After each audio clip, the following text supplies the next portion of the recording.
नमस्कार, कंज्यूमर अड्डा में आपका स्वागत है। आज हम बात करेंगे ऑनलाइन शॉपिंग जब आप करते हैं तो उसमें जो रेटिंग्स और रिव्यूज़ होते हैं उसकी सच्चाई की। कितने रियल होती है रेटिंग, और रियल अगर नहीं है तो उस पर किस तरीके से कंट्रोल किया जा सकता है, इस पर हम बात करेंगे। आपको एक सर्वे दिखाते हैं भारत का। हालांकि दुनिया भर में ये सर्वे ये कहते हैं कि 90% से ज़्यादा लोग रेटिंग्स पर डिपेंड करते हैं जब उन्हें ख़रीदारी करनी होती है। तो हम आपको दिखाते हैं भारत का एक सर्वे जहां ग्राहकों से पूछा गया कि जब वो ख़रीदारी करते हैं ऑनलाइन तो प्रोडक्ट की रेटिंग कैसी दिखती है उन्हें। जब आप देखते हैं तो क्या दिखता है वहाँ। बहुत पॉजिटिव 19% और थोड़ी पॉजिटिव 37%। तो आप ये करीब करीब 60% और बैलेंस्ड मिला लें तो 60% से ज़्यादा लोग जो रिव्यूज़ हैं जो रेटिंग्स है वो पॉजिटिव दिखती है, प्रोडक्ट के फेवर में दिखती है। ये रेटिंग की बात है। इसी तरीके से रिव्यू में भी देखेंगे कि जो रिव्यूज़ होते हैं वो कैसे होते हैं। तो रिव्यूज़ भी आप देखेंगे कि ज़्यादातर पॉजिटिव रिव्यू 10 और 50 60% और 5 65% पॉजिटिव, अच्छा बहुत पॉजिटिव रिव्यू आपको वहाँ देखने को मिलता है किसी भी ई कॉमर्स साइट पर। तो इसका मतलब क्या है कि रिव्यूज़ से जो तस्वीर हमें किसी भी प्रोडक्ट की मिलती है ऑनलाइन साइट पर वो पॉजिटिव मिलती है, अच्छी मिलती है, रेटिंग से भी और रिव्यूज़ से भी। आगे बढ़ते हैं। और रेटिंग रिव्यू जब एक कस्टमर करता है ईमानदारी से तो उस रेटिंग रिव्यू के साथ क्या होता है। 16% लोग कहते हैं कि पब्लिश हो जाता है, वो श्योर है कि पब्लिश हुआ है। 30% लोग बोलते हैं कि कभी कभी पब्लिश होता है, कभी कभी नहीं भी होता है। 22% लोग कहते हैं कि पब्लिश नहीं भी होता है। तो जो जेन्युइन रिव्यूज़ हैं उनके बारे में लोगों का विश्वास बड़ा कमज़ोर है कि वो पब्लिश होंगे ही। ज़्यादातर लोगों को लगता है कि शायद पब्लिश ना हो। खरीदारी करते वक्त कितने लोग देखते हैं। 10% लोग कभी नहीं देखते, नहीं तो ज़्यादातर लोग देखते हैं। 12% लोग महंगे या अनब्रांडेड प्रोडक्ट्स खरीदते हैं तो उसमें देखते हैं, बाकी कभी कभी देखते हैं, और 46% हमेशा देखते हैं। तो वही हिसाब किताब है, 90% से ज़्यादा लोग देखते हैं रिव्यू और रेटिंग परचेज करने से पहले। तो ये तस्वीर है रेटिंग रिव्यूज़ को लेकर जो भारतीय ग्राहक है उनकी। ये एक खास चीज़ है कि जो रेटिंग रिव्यू होते हैं वो स्पॉन्सर्ड हैं या पेड हैं, इस तरीके की जानकारी क्या देखने को मिलती है, या इन्फ्लुएंसर कोई है जिसने ऐसा रिव्यू किया है, ये क्या ऑनलाइन साइट पर देखने को मिलता है। 9% लोग, सिर्फ 9% लोग बोलते हैं कि हाँ ये हमेशा देखने को मिलता है। 36% कभी कभी बोलते हैं कि देखने को मिलता है। बाकी लोग बोलते हैं कि नहीं, ऐसा कभी देखने को नहीं मिलता है।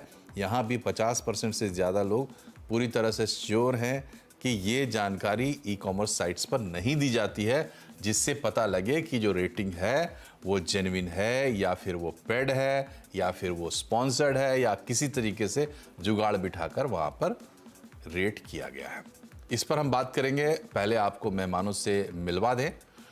मीडिया ट्रेंड्स के फाउंडर और सीईओ रोहित कुमार हमारे साथ हैं। लामिंटेज लीगल में वकील डॉक्टर मोक्ष कल्याणम हमारे साथ, कल्याण राम हमारे साथ हैं, और इंटरनेशनल मैनेजमेंट इंस्टीट्यूट में मार्केटिंग की प्रोफेसर सुप्रिया कल्ला हमारे साथ है। सुप्रिया जी, सबसे पहले आप ही बताइए, मार्केटिंग के लिहाज से कितना इंपॉर्टेंस आज के समय में, जबकि एक अनुमान के हिसाब से 2-3 साल में 50% जो रिटेल है वो ऑनलाइन होने वाला है, और अभी कितना ऑनलाइन परचेज हम करते हैं सबको मालूम है। तो मार्केटिंग के पर्सपेक्टिव से रेटिंग रिव्यूज को कितना वेटेज दिया जाता है?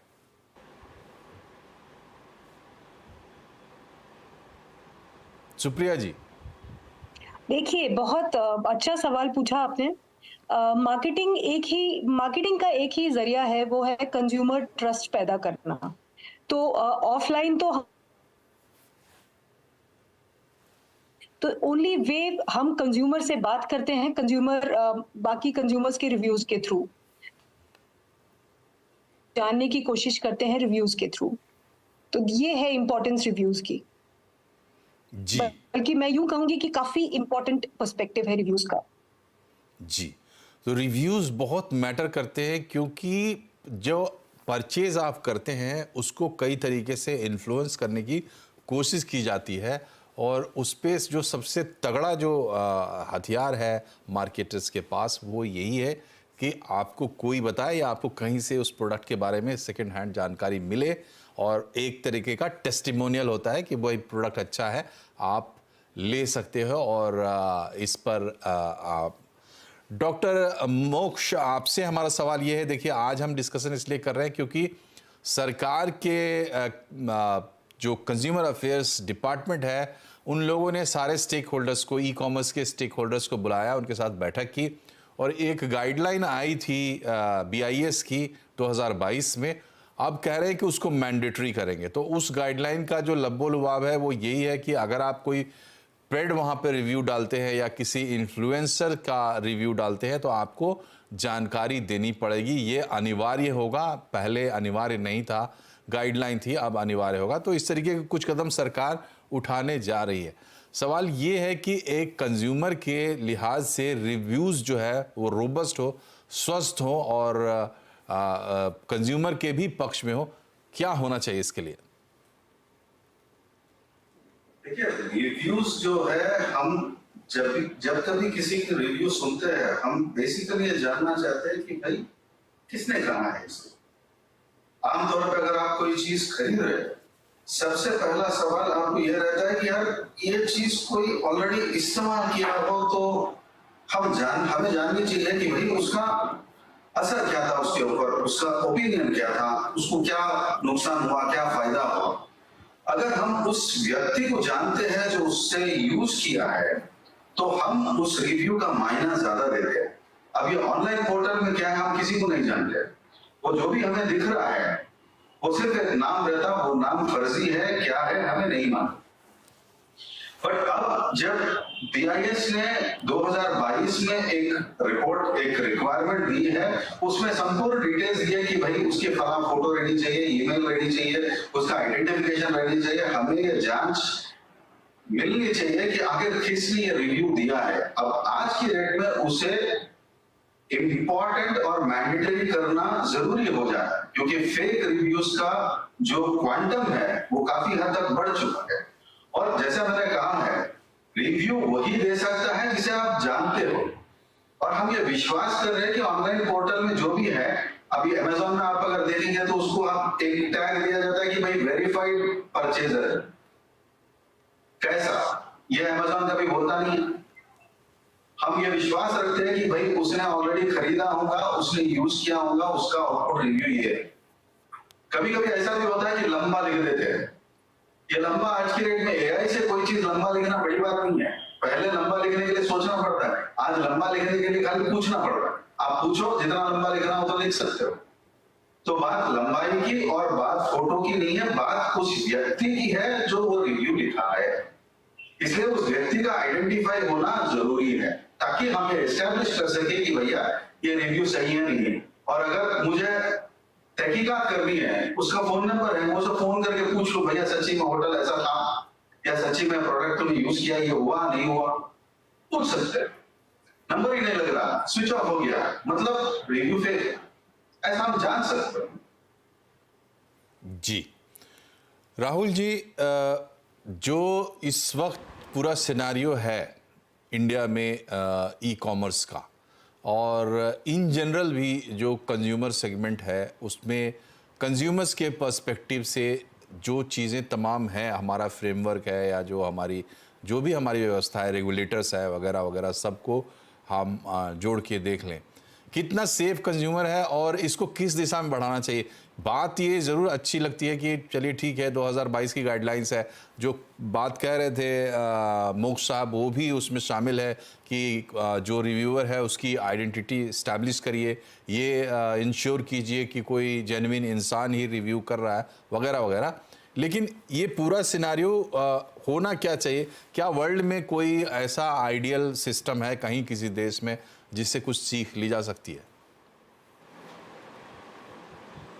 देखिए, सबसे पहले तो मैं कहना चाहूँगा कि रिव्यूज़ का जो गाइडलाइंस गवर्नमेंट लेके आ रही है उसमें कुछ चीज़ें हैं जो बहुत अच्छी है कंज्यूमर पर्सपेक्टिव से, और कुछ चीज़ें हैं जिसको और बेहतर करने की ज़रूरत है। अगर कंज्यूमर पॉइंट ऑफ व्यू से देखा जाए तो जब हम रिव्यूज़ देखते हैं तो उसमें जो फेक रिव्यूज होते हैं वो आइडेंटिफाई किए जा सकते हैं। वो लोगों को थोड़ा अवेयरनेस की जरूरत है कि भाई कैसे आइडेंटिफाई करें। फेक रिव्यूज होंगे, उसके नाम आप देखेंगे तो नाम कुछ ऐसे ही होंगे कॉमन से, मतलब वो कुछ जेन्युइन नहीं होंगे। जो टेस्टिमोनी लिखे होंगे, वो लिखा होगा तो वो बहुत शॉर्ट होता है या फिर सिर्फ स्टार रेटिंग होती है। उसका कंटेंट जो होता है वो अपने आप में बता देगा। अगर किसी ने कोई सर्विस परचेज किया है या फिर कोई कुछ प्रोडक्ट परचेज किया है तो उस प्रोडक्ट के बारे में होगा। रियल यूजर अगर कोई होगा तो उसने एक्सपीरियंस जो किया होगा तो वो बयां करेगा। और अगर फेक होगा तो फेक में वो दिख जाता है, वो मतलब जेन्युइन नहीं होगा, वो कुछ भी लिखेंगे, वो बस स्टार रेटिंग करेंगे। हाँ, अब अभी हमारे यहाँ जो अभी सरकार की तरफ से गाइडलाइंस आ रही है उसमें लिखा गया है कि हम मेल सेंड करेंगे, मेल के थ्रू हम क्रॉस चेक करने की कोशिश करेंगे, हम कॉल्स के थ्रू क्रॉस चेक करेंगे। तो हमारे देश में ना अभी थोड़ा सा एक इस पे गाइडलाइंस तो आई है, अच्छी बात है, लेकिन इसको और स्ट्रांग बनाने की जरूरत है। क्योंकि अभी भी हमारे देश में कुछ लोग, अगर लिंक्स क्लिक करने की बात आती है तो वो बहुत फेक भी होता है और बहुत कुछ है जो लोग डरते हैं। अभी जैसे कि स्कैम्स भी बहुत सारे चल रहे हैं हमारे आसपास में। तो इस चीज के लिए प्रॉपर और गाइडलाइंस बनाने की जरूरत है। और ये अच्छी चीजें हैं, एज अ ब्रांड प्रोस्पेक्टिव से बताई जाए तो ये बहुत अच्छी चीजें हैं। क्योंकि अगर लेट से आपका कोई कॉम्पिटिटर है, ब्रांड ए के लिए आप काम कर रहे हैं, ब्रांड बी एक आपका कॉम्पिटिटर है, तो वो भी आपसे कुछ अगर प्रॉब्लम है तो रेट कर सकता है, जिससे कि आपके ओवरऑल रेटिंग जो होती है उस पर बहुत बड़ा इंपैक्ट होता है। अगर मैं बताऊं, एक कंपनी है जिसकी 5 स्टार रेटिंग है, उन्होंने बहुत अच्छा अपना सर्विस दिया है, प्रोडक्ट बेचा है, ब्रांड मैनेज किया है, लेकिन अगर कोई कॉम्पिटिटर है वो उससे प्रॉब्लम है और अगर उसने एक सिंगल स्टार भी रेट कर दिया है तो उससे वो 5 स्टार 4.9 4.8 आ जाएगा। तो अभी के समय में हम बहुत ज्यादा रिलाई नहीं कर सकते रिव्यूज और रेटिंग्स पे। हाँ, उसके लिए थोड़ा और सिस्टम दुरुस्त करने की जरूरत है, जिसपे सरकार को काम करनी चाहिए। सुप्रिया जी, ये बताइए, देखिए हम लोग, ये तो हमारा कार्यक्रम ही कंज्यूमर अड्डा का है और हम जो कार्यक्रम करते हैं उसमें 99% टाइम हम ओनस जो है वो यूज़र पे डाल देते हैं, कंज्यूमर पे डाल देते हैं। आप अवेयर होइए, आप जानिए, आप फेक रिव्यू को समझना कैसे है, पकड़ना कैसे है, सीखिए, समझिए। लेकिन मेरा सवाल ये है कि स्टेक होल्डर्स जो है सारे के सारे, कंज्यूमर उसमें है, सबसे बड़ा है, लेकिन सब लीस्ट से उसी का होता है। तो स्टेक होल्डर्स को क्या ये स्थिति सूट करेगी कि एक शुद्ध अच्छा रिव्यू सिस्टम हो, या फिर उनको ये सूट करता है कि नहीं भाई इसमें थोड़ा छूट मिली रहे तो अच्छा रहेगा? मैं यहाँ पे आपका सवाल बहुत अच्छा है। मैं यहाँ पे आपको 2 बातों में ये बात का जवाब देना चाहूंगी। पहली बात तो मैं आपको, नेशनल यूनिवर्सिटी ने कुछ टाइम पहले एक स्टडी करी थी, कॉर्नेल यूनिवर्सिटी ने, जिसमें उन्होंने ये निकाला कि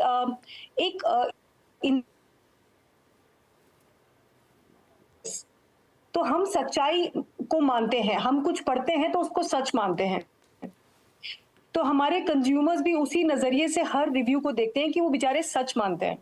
तो ये एक ट्रूथ बायस जो है ये मार्केटर्स की यूज में बहुत आता है, लेकिन एक पॉइंट के बाद कंज्यूमर को भी सपोर्ट चाहिए।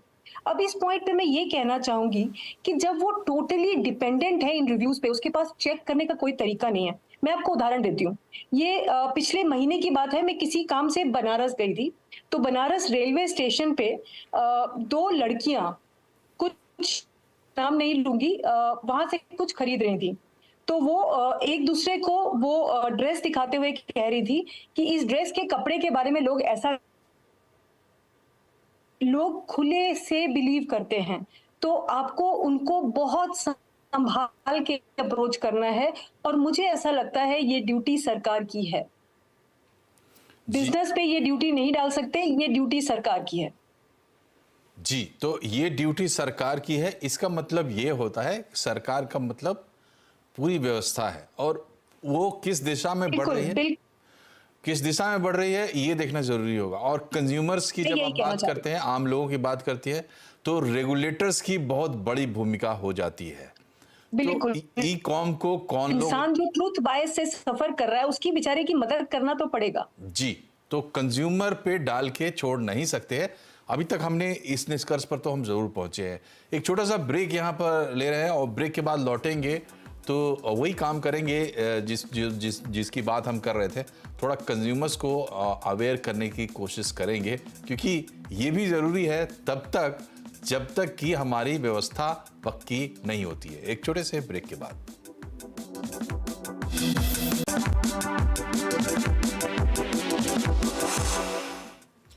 ब्रेक के बाद एक बार फिर से आपका स्वागत है कंज्यूमर अड्डा में। आज हम बात कर रहे हैं फेक रिव्यूज़ और रेटिंग्स की कि इनसे कैसे निजात पाया जाए, क्योंकि कंज्यूमर के हक में ये बहुत ज़रूरी है।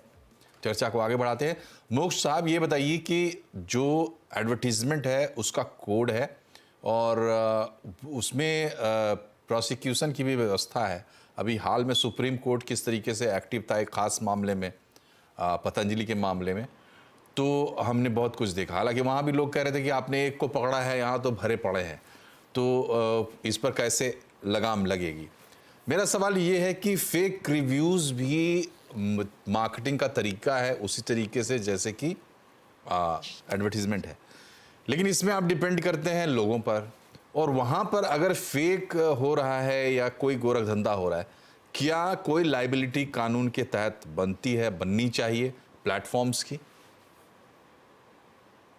देखिए, सबसे पहले हमें फेक रिव्यू को, क्योंकि हम रिव्यूअर को नहीं जानते, तो रिव्यू हमारे लिए एक एडवर्टाइजमेंट की बात पे एक्सेप्ट करना जरूरी बन जाता है। एडवर्टाइजमेंट से पहले हम इसे एक मिस सेलिंग कॉन्सेप्ट के बारे में बोलेंगे।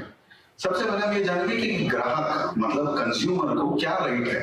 कंज्यूमर को सबसे पहला राइट ये है कि राइट ऑफ इंफॉर्मेशन, जो भी उस प्रोडक्ट के बारे में डिटेल्स है, उसकी उपयोगिता, उसमें जो एडवांसमेंट्स है, जो प्रिकॉशंस लेनी चाहिए, सारे डिटेल्स राइट ऑफ इंफॉर्मेशन में आता है। Second is right of choice, थोड़ा अंग्रेजी में बोलेंगे ताकि लीगल टर्मिनोलॉजी सेट हो।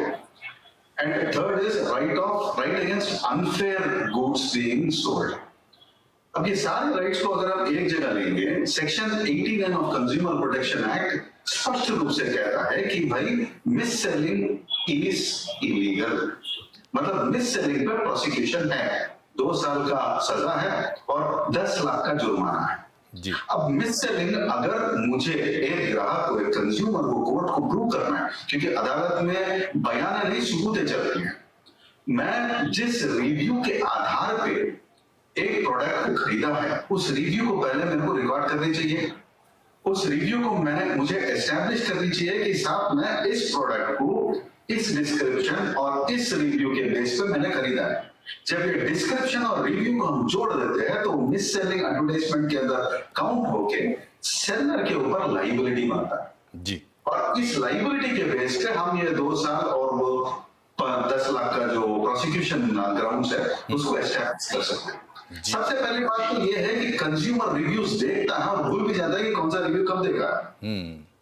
अगर हमें कोई रिव्यू इस नतीजे पे लेके जाता है जिससे हम विवश होकर उस प्रोडक्ट को खरीदते और अपनाते हैं, अपना फर्ज बनता है कि उस रिव्यू को हम रिकॉर्ड करके रखें कि ये मेरी बुनियाद है इस प्रोडक्ट को यूज करने के लिए।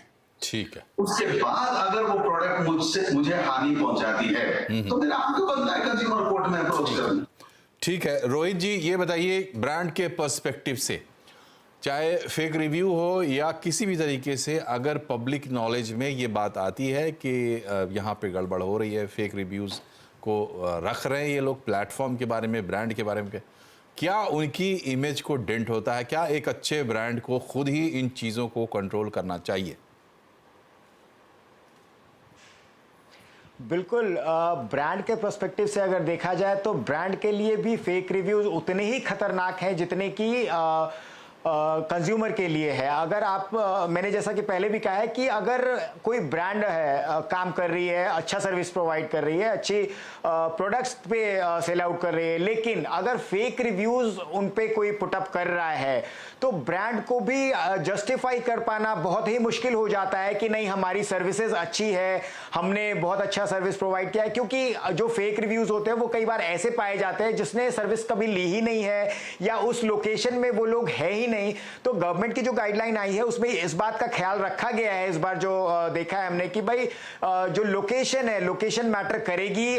जो भी रिव्यूज पुट हो रहे हैं वो उसमें वो लोकेशन भी मैटर करेगी कि वो पर्टिकुलर रिव्यूअर जो है वो उस लोकेशन पे था या नहीं था। तो ब्रांड के पर्सपेक्टिव से ये बहुत बड़ा एक डेंट होता है अगर कोई सर्विस लिए बिना और नेगेटिव रिव्यूज पुट अप करता है, तो ये प्रॉब्लमेटिक है, ब्रांड्स के पर्सपेक्टिव से भी बहुत प्रॉब्लमेटिक है। इसके लिए ब्रांड्स भी अपने तरफ से जो ऑनलाइन रेपुटेशन मैनेजमेंट है उसके लिए लोग हायर करते हैं, एजेंसीज हायर करती हैं।